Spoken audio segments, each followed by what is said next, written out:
Hello friends, welcome to channel. അപ്പോൾ നമ്മളെന്ത് പറയുമ്പോൾ നമ്മുടെ ഐഫോണിൻ്റെ ഒരു എന്താ പറയുക, ഒരു ആൾക്കാർക്ക് ഇപ്പം എല്ലാവർക്കും ഐഫോണും സംഭവമൊക്കെ വേണ്ട. അതും ഐഫോണിൻ്റെ നോർമലൊന്നും വേണ്ട. നിങ്ങൾക്കറിയാം, ഇപ്പോൾ കുറേ ഇൻസ്റ്റാഗ്രാമിലൊക്കെ കാണാം ചപ്രി ഹിന്ദിയിൽ വിളിക്കുന്നതാണ് ഈ നോർമൽ വേരിയൻ്റ് വാങ്ങിക്കുന്ന ആൾക്കാരെ.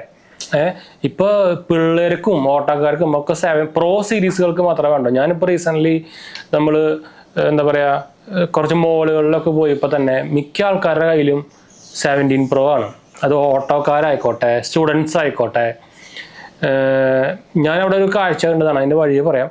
അപ്പോൾ ഇത് ഈ ആപ്പിൾ ഇത് എങ്ങനെയാണ് പിടിച്ചെടുത്തതെന്ന് ഒരു പിടിയില്ലട്ടാ. എന്ന് വെച്ചാൽ 10 പൈസ ഞാനിപ്പോൾ റീസെൻ്റ്ലി കണ്ടതാണ് ഫുഡ് കോർട്ടിൽ നമ്മുടെ മോളിൽ പോയിട്ട്. അപ്പോൾ ഈ 2-3 പിള്ളേരൊക്കെ ഉണ്ട്. 3 പിള്ളേരുടെ കയ്യിലും iPhone 17 Pro ആണ്. Pro Max ആണെന്ന് അറിയില്ല. ഒരു ഈ പോക്കറ്റിലൊക്കെ ഒന്ന് ഷോ ഓഫ് ചെയ്യണമല്ലോ. അപ്പോൾ ഈ പോക്കറ്റില്ല, അപ്പോൾ അറിയാം നമുക്ക് കളർ കണ്ടറിയാം. പിന്നെ ചിലത് പിന്നെ അവർ ഇപ്പോൾ 17 വാങ്ങിച്ചാൽ അതിൻ്റെ മുകളിൽ ഇത് ഒട്ടിക്കുന്ന പരിപാടി, അല്ലെങ്കിൽ 16 Proൻ്റെ മുകളിൽ സാധനം ഒട്ടിക്കുന്ന പരിപാടി. പക്ഷേ ഇത് കണ്ടറിയാൻ പറ്റും ഒറിജിനൽ. അടുത്ത് കണ്ടാൽ ഞാൻ വെച്ചാൽ ഞാനവിടെ ഫുഡ് വാങ്ങിക്കാൻ നിൽക്കായിരുന്നു. അപ്പോൾ എൻ്റെ അടുത്താണ് ഇവർ നിൽക്കുന്നത്. എൻ്റെ മുമ്പിലത്തെ ആൾക്കാരായിരുന്നു. ഇവരേൽ കാശില്ല ഫുഡ് വാങ്ങിക്കാൻ. എന്നിട്ട് ഇങ്ങനെ ഒന്ന് വർത്തമാനം പറഞ്ഞുകൊണ്ടിരിക്കുക. ഇത് പക്ഷേ സാധനം കയ്യിലിരിക്കുന്നത് 17 Pro Max. അപ്പോൾ തന്നെ നോക്കിയാലോ, ഇപ്പോഴത്തെ മിക്ക ആൾക്കാരും സ്ഥിരം പരിപാടിയാണുള്ളത്. ഫുഡ് കഴിക്കാൻ പോലും അതുപോലെ ഞാൻ വേറൊരു റീൽ കണ്ടു. ഒരു എന്താ പറയുക, ഒരു ഹോട്ടലിലത്തെ ഒരു സ്റ്റാഫ് 17 Pro വാങ്ങിച്ചിട്ട് ഫുഡ് കഴിക്കാൻ കാശില്ല, ഫുള്ള് സാലറി EMIയിലേക്ക് പോയിക്കൊണ്ടിരിക്കും. ഒരാളെ കളിയാക്കുന്നത്. അപ്പോൾ ഇതാണ് ഇപ്പോൾ അവളുടെ അവസ്ഥ. അത് എനിക്ക് ആക്ച്വലി ഇവരെ നോക്കിയിട്ട് അല്ല ഒന്നും പറയാനുള്ളത്. പക്ഷെ എനിക്ക് ആപ്പിളിൻ്റെ എതിരാണ് പറയാനുള്ളത്. ആക്ച്വലി എതിരല്ല, ആപ്പിൾ ഇത് എങ്ങനെയാണ് എടുത്തതെന്ന് എനിക്കൊരു പിടിയില്ല. ഒരു കമ്പനി എന്നതിൽ വൻ വിജയം എന്നൊക്കെ വേറെ പറയാം. മാർക്കറ്റിങ്ങിലാണെങ്കിലോ അവരുടെ ആ ഒരു ബ്രാൻഡ് വാല്യൂ ഉണ്ടാക്കണമല്ലോ, എല്ലാത്തിനും പറയാം. എന്ന് വെച്ചാൽ ഇങ്ങനെ ഒരു സംഭവം ഞാൻ വേറൊരു ബ്രാൻഡിൻ്റെയും കണ്ടിട്ടില്ല. ഫുഡ് കഴിക്കാണ്ട് പോയിട്ട് ഉള്ള കാശ് എടുത്ത് കൊടുത്തിട്ട് സാധനം വാങ്ങിക്കുന്നത്. പ്രത്യേകിച്ച് പിള്ളേരുടെ ഇടയിൽ ജെൻസി ആയിക്കോട്ടെ, എൻ്റെ താഴെയുള്ളവരായിക്കോട്ടെ, സ്കൂളുകളിലൊക്കെ ഇപ്പോൾ 17 Pro ഇല്ലാണ്ട് ഇപ്പോൾ ഫുഡ് കഴിക്കില്ല. അങ്ങനത്തെയൊക്കെയാണ് കുറേ ആൾക്കാർ ഇട്ടിട്ടുണ്ട് ഇതുപോലെ. ഇതാണ് ഇപ്പോഴത്തെ അവസ്ഥ. അത് എന്ത് കണ്ടിട്ടാന്ന് എനിക്കറിയില്ല. മിക്കവാറും അത് ഫോൺ എടുത്ത് കഴിഞ്ഞിട്ട് 2 ദിവസം കഴിയുമ്പോൾ തന്നെ അവർക്ക് മനസ്സിലാവും ഇതിൻ്റെ ഒരു മാങ്ങാത്തോലും ഉണ്ടാവില്ല എന്ന്. അതുവരെ ഉണ്ടാവുള്ളൂ, അത് വേറെ കാര്യം. അത് മിക്ക ആൾക്കാരും നമ്മുടെ മനുഷ്യന്മാർ അങ്ങനെയാണല്ലോ. സാധനം കിട്ടിക്കഴിഞ്ഞാൽ പിന്നെ വലിയ. പക്ഷേ ഇത് അങ്ങനെയല്ല. ആക്ച്വലി ഇത് കുറേ പേര് സാധനം കൊണ്ട്, ഇപ്പോൾ എക്സാമ്പിളായിട്ട് കണ്ടന്റ് ക്രിയേറ്റേഴ്സ് ആൾക്കാരൊക്കെ ഇത് എടുക്കണമെന്ന് വെച്ചാൽ അവർക്ക് ഇതുകൊണ്ട് കാശ് ഉണ്ടാക്കാൻ പറ്റുന്നുണ്ട്. ഇപ്പോൾ വീഡിയോ ക്രിയേറ്റേഴ്സ്, ഇപ്പോൾ ഞാൻ ഈ ഫോൺ എടുക്കാൻ കാരണം നമുക്ക് ഇതിന് വീഡിയോ ചെയ്യണം, അതിന് വേണ്ടിയിട്ടാണ് പറയുമ്പോൾ. നമുക്ക് യൂട്യൂബിൽ വലിയ ഇതൊന്നും ഇല്ലെങ്കിലും പക്ഷേ ഇപ്പോൾ ഞാൻ ആക്ച്വലി പറയുന്നത്, നിങ്ങൾക്കിപ്പോൾ ഒരു സാധനവും വാങ്ങിക്കേണ്ട, എല്ലാം കയറി ഇൻവെസ്റ്റ് അങ്ങനെയല്ല പറയുന്നത്. ഞാൻ പറയുമ്പോൾ ഞാൻ IT-യിലുമാണ്, ഫിനാൻസിലും ഉണ്ട് വർക്ക്. ഇപ്പോൾ ഞാൻ ഫിനാൻസ് സെക്ടറിലാണ് വർക്ക് ചെയ്യുന്നത് മാത്രം. ഞാൻ അതിന് മുമ്പ് IT ആയിരുന്നു. പക്ഷേ എല്ലാം കയറിയിട്ട് ഇപ്പോൾ ഒരു സാധനം ചിലവരുത്, ഒന്നും ചെയ്യരുത്, എല്ലാം കയറി അങ്ങനെയല്ല ഞാൻ പറയണത്. ഇപ്പോൾ നമുക്ക് കുറേ ഇഷ്ടങ്ങളുണ്ടായിരിക്കും, നമുക്ക് കുറേ ആഗ്രഹങ്ങളുണ്ടായിരിക്കും. അങ്ങനത്തെ സാധനങ്ങളൊക്കെ നമുക്ക് വാങ്ങിക്കണം. പക്ഷേ ഈ പറഞ്ഞ സാധനം കുറച്ച് ഓവറല്ലേ? നിങ്ങളൊന്ന് ആലോചിച്ച് നോക്ക്. ആമസോണാണ് വന്നിട്ടുള്ളതുകൊണ്ട്. അപ്പോൾ നമ്മൾ പറഞ്ഞു വന്ന സംഭവം നിങ്ങൾക്ക് ഏകദേശം ഒരു ഐഡിയ കിട്ടിയിട്ടുണ്ടായിരിക്കും. ചുമ്മാ ഒരു സാധനം പോയിട്ട്, അതും അതും 17 Pro Max തന്നെ വേണം. ഞാൻ ഇപ്പോൾ കുറേ എണ്ണമായി കാണുന്നു. ഇപ്പോൾ ഈ ഷോപ്പിൽ പോയിട്ട് കാണുന്നു. ഇതുപോലെ ഞാൻ ഇതിന് മുമ്പും പറഞ്ഞിട്ടുണ്ടെന്നുണ്ട്. ഞാൻ ഇപ്പോൾ ഐഫോണിൻ്റെ സ്റ്റോറിൽ പോയി ഇപ്പോൾ അവിടെ ഒരു ആൾ പറയുന്നതാണ്, ആളുടെ എനിക്ക് തോന്നുന്നു 16 Pro Max അങ്ങനെ എന്താണ് ഒരു പയ്യനാണ്. എനിക്ക് തോന്നുന്നു വല്ല കോളേജിലോ അല്ലെങ്കിൽ +2 ആയിരിക്കും, ഇപ്പോൾ പറയാൻ പറ്റില്ല. 16 Pro ആണ്, ആൾക്ക് 17 Pro Maxലേക്ക് മാറണം. ഇവരാണെങ്കിൽ എക്സ്ചേഞ്ച് വാല്യൂ ഒന്നും കൊടുക്കുന്നില്ല. എന്ന് വെച്ചാൽ എത്ര 50-60 ആണ്ടൊക്കെയാണ് പറയുന്നത് 16 Pro Max ഷോറൂമിൽ. എന്നിട്ടും ആൾക്ക് അത് വേണം. നിങ്ങൾക്ക് തന്നെ അറിയണ്ടായിരിക്കും, വലിയ ഡിഫറൻസ് ഒന്നും ഇല്ല. ആകെ ലുക്ക് ചെറുതായിട്ട് മാറി. പിന്നെ ബിൽഡ് ക്വാളിറ്റി പോകാൻ ഷോക്കായിക്കാണ്, വേറെ കാര്യം. അതിനെന്തോ ആളുടെ അച്ഛൻ്റെ ക്രെഡിറ്റ് കാർഡൊക്കെ എടുത്ത് പൊക്കിക്കൊണ്ടുവന്നൊക്കെയാണെന്നുണ്ട്.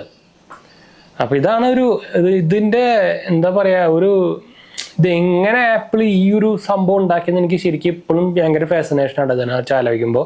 പറയുമ്പോൾ ഇത് കുറേ ആൾക്കാരുടെ ബോധമില്ലായ്മയാണ്, അത് വേറെ കാര്യം. എന്ന് വെച്ചാൽ നിങ്ങൾ അറിയുന്ന ഒരു പുതിയ ആപ്പിൾ പ്രൊഡക്റ്റ് ഇറങ്ങിക്കഴിഞ്ഞാൽ ആൾക്കാർ അവിടെ ചാവാം, എന്താ ഫ്രീ കൊടുക്കണ പോലെയാണ് വരി നിൽക്കണേ.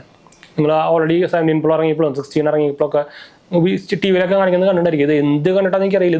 ഇത് വാങ്ങിച്ചിട്ട് ഒരു ദിവസം കഴിയുമ്പോൾ തന്നെ അവർക്ക് മനസ്സിലായിട്ടുണ്ടാവും ഇതെന്ത് വാങ്ങാത്തോലേക്കാണ് പോയി നിന്നത്. എന്താ വെച്ചാൽ ഒരു 12 മണിക്കൂറും 6 മണിക്കൂറൊക്കെയാണ് പോയി വരി നിൽക്കുന്നത് ഈ സാധനം കിട്ടാൻ വേണ്ടിയിട്ട്. കാശ് കൊടുത്തിട്ടാണ് വാങ്ങിക്കുന്നത്, വേറെ കാര്യം. അപ്പോൾ അത് മെയിൻ സാധനം. ഈ കടിച്ച ആപ്പിൾ കാണിച്ചു കഴിഞ്ഞാൽ എന്തോ സംഭവം കിട്ടുന്ന പറഞ്ഞ പോലെയാണ്. കുറേ പേരുടെ ഞാൻ വീഡിയോ കണ്ടു, എൻ്റെ ജീവിത അഭിലാഷം നടന്നു എന്നൊക്കെ. ഹിന്ദി വീഡിയോ അത് കൺവേർട്ട് ചെയ്ത് പറയാൻ എന്താ ലൈഫ് ടൈം ഡ്രീം നടന്നു എന്നൊക്കെ പറയുന്നത്. iPhone 17 Pro വാങ്ങിച്ചത് എന്ത് വാങ്ങിയാണ്? ലൈഫ് ടൈം ഡ്രീം 17 Pro വാങ്ങിക്കാൻ ഒരു 5 ദിവസം ഉണ്ടാവുള്ളൂ മാക്സിമം പോയി കഴിഞ്ഞാൽ. അപ്പോൾ മാറിക്കോളും ഡ്രീമൊക്കെ. അപ്പോൾ അത് പിന്നെ അല്ലെങ്കിൽ എന്തെങ്കിലും കംപ്ലൈൻറ്റ് വന്നാൽ അത് പിന്നെ ആ ഡ്രീമേ മാറിയിട്ട് വേറെ വല്ലതും ആയിക്കോളും. അപ്പോൾ ഇതാണ് ഇത് അതിൻ്റെ എനിക്ക് സംഭവം ഇതിൻ്റെ ടെക്നിക്കാലിറ്റി പിടികിട്ടുന്നില്ല, ആൾക്കാരുടെ മൈൻഡ് സെറ്റും തീരെ പിടികിട്ടുന്നില്ല. കമ്പനിയുടെ സൈഡ് നോക്കി കഴിഞ്ഞാൽ കമ്പനി വൻ വിജയമാണത്. വെച്ചാൽ അമ്മാര് സെയിൽസ് ആണല്ലോ. പറയുമ്പോൾ ഇത് ഇന്ത്യയിൽ ഉണ്ടാക്കുന്നിട്ട് പോലും വേറെ കുറയണമൊന്നുമില്ല. ഇവിടെ ഇന്ത്യയിലാണ് ഏറ്റവും എല്ലായിടത്തും വില കൂടുതൽ. അപ്പോൾ അവർ വില കുറയ്ക്കില്ല, അവർക്ക് ലാഭം കിട്ടിയാൽ പോരെ. അപ്പോൾ ഇത് നിങ്ങളൊന്ന് ആലോചിച്ചിട്ട് ഇതിൻ്റെ സംഭവങ്ങൾ തിരഞ്ഞെടുക്കട്ടെ. പ്രത്യേകിച്ച് ഈ ജെൻസി പിള്ളേരും അതുപോലെ തന്നെ കോളേജിൽ പഠിക്കുന്ന പിള്ളേരും എന്താ വെച്ചാൽ ഇപ്പോൾ അത് മാത്രമല്ല, ഇപ്പോൾ ജെൻസികൾ എന്ന് പറയുമ്പോൾ മിക്കവാറും ഇപ്പോൾ കുറേ പേരൊക്കെ ജോലിയിൽ കയറിയിട്ടുണ്ടായിരിക്കും. അപ്പോൾ അവർ തന്നെ ജോലി കയറി കിട്ടിയാൽ തന്നെ സാലറിനാട്ടും കൂടുതൽ കാശ് കൊടുത്തിട്ടാണ് ഈ സാധനം എടുക്കുന്നത്. ഞാൻ നേരത്തെ പറഞ്ഞ പോലെ തന്നെ എന്താ ഫുഡ് കഴിക്കാൻ കാശില്ലാണ്ടാണ് ഫോൺ എടുത്തേക്കുന്നത്. ഫുഡിനാട്ടും വലുതാണ് ഒരു ഐഫോൺ. എനിക്കിത് അതിൻ്റെ ലോജിക്കൊന്നും എനിക്ക് മനസ്സിലാവുന്നില്ല. പറയുമ്പോൾ നമുക്ക് ഒരു എന്താ ഡ്രീമാണ്, സംഭവമൊക്കെയാണ്, അതൊക്കെ ഓക്കെ. പക്ഷേ അത് ഓവറാവുമ്പോഴാണ്, നമ്മളെ കൺട്രോൾ ചെയ്യുമ്പോഴാണ് ഈ പ്രശ്നം വരുന്നത്. അത് ഞാനിപ്പോൾ റീസെൻ്റ്ലി കണ്ടു ഗീക്ക് രഞ്ജിത്തിന്. ഞാനൊരു ഗീക്ക് രഞ്ജിത്തിൻ്റെ വീഡിയോ കാണാറുള്ളത് വെച്ചാൽ one of the best tech യൂട്യൂബറാണ്. എന്നുവെച്ചാൽ അതും ക്വാളിഫൈഡ് ആണ്. നമ്മളെ ബാക്കിയുള്ളവരെ പോലെ ചുമ്മാ പ്രൊഡക്റ്റ് അൺബോക്സ് ചെയ്ത് അതിൻ്റെ എക്സ്പീരിയൻസ് പറയുന്ന പരിപാടിയല്ല. അപ്പോൾ ഇപ്പം നമ്മുടെ ഇന്ത്യയിൽ ഫുൾ അങ്ങനത്തെ പരിപാടിയാണ് ഫുൾ നമ്മുടെ ടെക് യൂട്യൂബർ എന്ന് പറയണമെങ്കിലും. പക്ഷേ മോശമൊന്നുമല്ല എന്ന് വെച്ചാൽ എല്ലാവർക്കും പ്രൊഡക്ട്സ് കിട്ടുന്നു. അതുകൂടെ കുറേ വലിയ ആൾക്കാർക്ക് പണ്ട് തൊട്ട് ചെയ്യുന്നവർക്ക് ഇപ്പോൾ പ്രൊഡക്ട്സ് കിട്ടുന്നുണ്ട്. അൺബോക്സ് ചെയ്ത് അതിൻ്റെ എക്സ്പീരിയൻസ് ഞാൻ അതുകൊണ്ടാണ് നമ്മുടെ വീഡിയോയിലൊക്കെ എക്സ്പീരിയൻസ് എന്ന് കൊടുക്കുന്നത്. പറയുമ്പോൾ ഞാൻ ഈ സെക്ടറിൽ വർക്ക് ചെയ്യുന്നതാണ്. പക്ഷേ ഇതിൽ നമ്മൾ അമിതേ വ്യൂസ് ഇല്ല. ടെക്നിക്കാലിറ്റി മായൊക്കെ പറഞ്ഞു കഴിഞ്ഞാൽ പിന്നെ ആരും വരില്ല. എന്ന് വെച്ചാൽ അവർക്ക് ഇപ്പോഴത്തെ ആൾക്കാർക്ക് ഇത് ഒന്നാമത് എനിക്ക് തോന്നുന്ന മെയിൻ എല്ലാ വ്യൂവേഴ്സും ഈ ഒരു പണിയില്ലാണ്ടിരിക്കുന്ന മിക്ക ആൾക്കാരാണെന്ന് വെച്ചാൽ അവർക്ക് ഈ ഡെയിലി വ്ളോഗും അപ്പുറത്തെ വീട്ടിൽ നടക്കുന്ന സംഭവങ്ങളൊക്കെ കണ്ടാൽ മതി. അപ്പോൾ ഒന്നാമതേ ഇപ്പോൾ നിങ്ങൾക്കറിയാം മലയാളം വീഡിയോസിന് ഭയങ്കര വ്യൂസ് കുറവാണ്. അത് എഡ്യൂക്കേഷൻ കണ്ടന്റ് ആയിക്കോട്ടെ, ടെക് കണ്ടന്റ് ആയിക്കോട്ടെ, എന്താ പറയുക ബാക്കി ഇത് റിലേറ്റഡ് ആയിട്ടുള്ള ഫിനാൻസ് കണ്ടന്റ് ആയിക്കോട്ടെ. ഞാനിപ്പോൾ അതുകൊണ്ടാണ് അധികം ഫിനാൻസ് കണ്ടന്റ് ചെയ്യാത്തത്. ഫിനാൻസ് കണ്ടന്റ് ആർക്കും വേണ്ട. എന്തെങ്കിലും പ്രശ്നം വരുമ്പോൾ മാത്രം വന്നാൽ മതി. അപ്പോൾ നമുക്ക് കുറേ ഇൻസ്റ്റാഗ്രാമിൽ സംഭവം ഒക്കെ വരും, ഇതെന്താ ചെയ്യാന്നൊക്കെ ചോദിച്ചിട്ട്. അപ്പോൾ അതാണ് ഇവിടുത്തെ അവസ്ഥ. പറയുമ്പോൾ ഭയങ്കര ലിറ്ററസി ഉള്ള സംഭവമാണെങ്കിലും അതൊക്കെ എവിടെ അത് ഇപ്പം കുറേ പേപ്പറുകൾ മാത്രമേ ഉള്ളതുകൊണ്ട് അതാണ് പറയുമ്പോൾ ഞാൻ പറയാൻ വന്നത്. ഞാനിപ്പോൾ റീസെൻ്റ്ലി നമ്മുടെ ഫ്ലിപ്കാർട്ടിൻ്റെ വീഡിയോ ഇട്ടുണ്ട്. അതിൽ നമ്മുടെ ഈ ഫൈൻഡ് X9 ഇപ്പോൾ റീലോഞ്ച് അല്ലെങ്കിൽ റീസ്റ്റോക്ക് വന്നിട്ടുണ്ട് കേട്ടോ. ഇത് ഇപ്പോൾ സെയിൽസിൽ 50-60 രൂപയ്ക്ക് 59-60 രൂപയ്ക്കാണ്ട് 12 GB 16 GB കിട്ടുന്നുണ്ട്. കിടിലൻ ഫോണാണ്. ആ പ്രൈസിന് ക്യാമറ ഫോൺ നോക്കുന്നുള്ളവർക്ക് നോക്കാം. എന്ന് വെച്ചാൽ X300 ഇപ്പോഴും കാണാനില്ല. X300 FE മാത്രമല്ല, FE ആ പ്രൈസിനൊന്നും പോയി എടുക്കണ്ട. അതിനെക്കാട്ട് കിടിലൻ സാധനമാണ്. X300 വെച്ച് കമ്പയർ ചെയ്യുമ്പോൾ തന്നെ ഇത് വൺ ഓഫ് ദി ബെസ്റ്റ്. അപ്പോൾ എന്ന് വെച്ചാൽ X300 ഇപ്പോൾ ഒറിജിനോയ്സ് വൻ ഷോക്കായിട്ടിരിക്കുക, ആകെ പ്രശ്നമായിട്ടിരിക്കുക.